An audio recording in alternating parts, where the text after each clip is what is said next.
So he says in Moses' story of the Egyptians drowning in the Red Sea, why would the Egyptians tell the story of their own demise? Okay, I need you to do some critical thinking, my man. Here's the thing about critical thinking and research, is that when you do critical thinking and research, first let's look at Egyptians drowning in the Red Sea.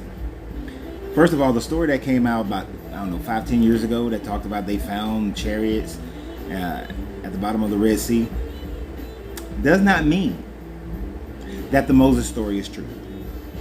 Chariots could be at the bottom of the Red Sea because a storm came while they was transferring chariots and the boats crashed and the chariots are at the bottom of the Red Sea. The chariots could be at the bottom of the Red Sea because they were discarded as trash, because maybe they were inoperable. Let me give you a modern day example of that. And this is very simple.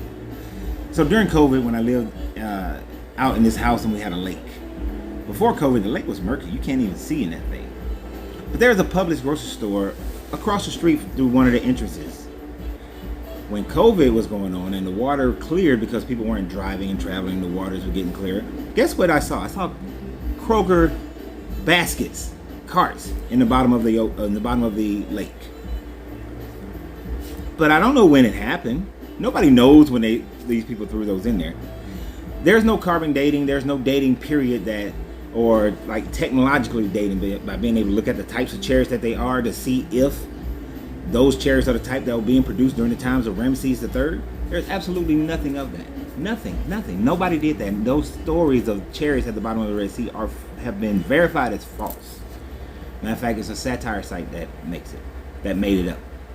Now, why would the Egyptians write of their own demise? Well, here's two things about that. One, the Egyptians did write of their own demise. They talked about how they were unable to conquer Nubia through multiple attempts. They talk about how they lost at a battle of Kadesh initially and then do a counterattack. They came to a stalemate, a draw. And that was at the Battle of Kadesh. They talked about how they were defeated, their demise, at the hands of the Greeks and at the hands of the Romans. There are many stories of Egyptians losing battles or losing wars that the Egyptians themselves recorded. But beyond that, there are many stories written by other historians from other lands that talk about Egyptian defeats and Egyptian victories.